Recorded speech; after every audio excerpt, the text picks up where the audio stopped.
Dear viewers, আজকে আমরা শিখব শিং মাছ দিয়ে আলুর শাক রান্নার রেসিপি। এখানে আমি শিং মাছ ভালো করে কেটে ধুয়ে নিয়েছি। এবার পরিমাণ মতো লবণ দিয়ে দিব।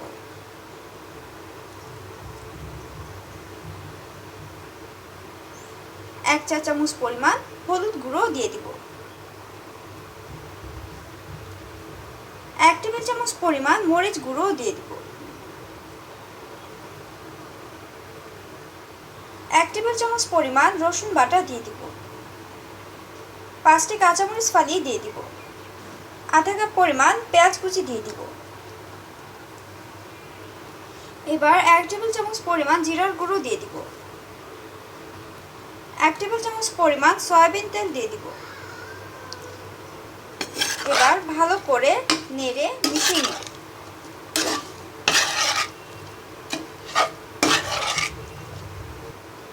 ভিউয়ার্স, মাখানো হয়ে গেলে এবার পরিমাণ মতো পানি দিয়ে ঢাকনা দিয়ে ঢেকে রান্না করে নেব।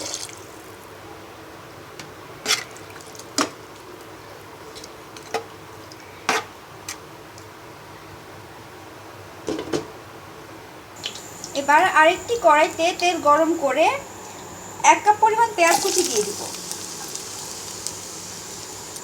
এবার পেঁয়াজটাকে ব্রাউন কালার করে ভেজে নেব। ভিউয়ার্স, আমাদের পেঁয়াজটা ব্রাউন কালার হয়ে গেছে।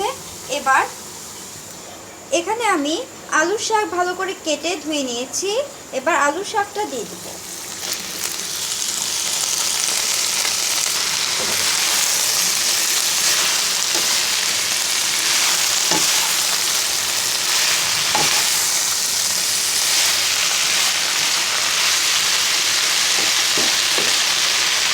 এবার পরিমাণ মতো লবণ দিয়ে দিব। পরিমাণ মতো মরিচ গুঁড়ো দিয়ে দিব। ভিউয়ার্স, হলুদটা আমি এখন দিব না, কারণ আমি শিং মাছের মধ্যে বেশি করে হলুদ দিয়েছি, তাই এখন দিব না।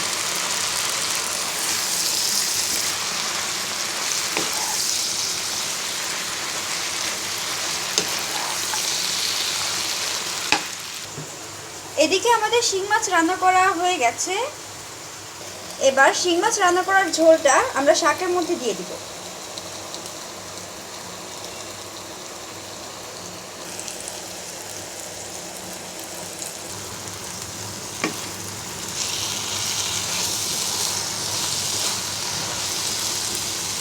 এবার পরিমাণ মতো পানি দিয়ে শাকটাকে রান্না করে নিব।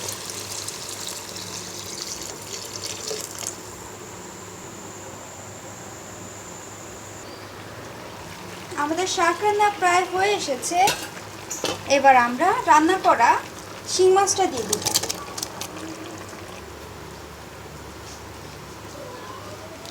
এবার ঢাকনা দিয়ে ঢেকে আরও 5 মিনিট রান্না করে নিব।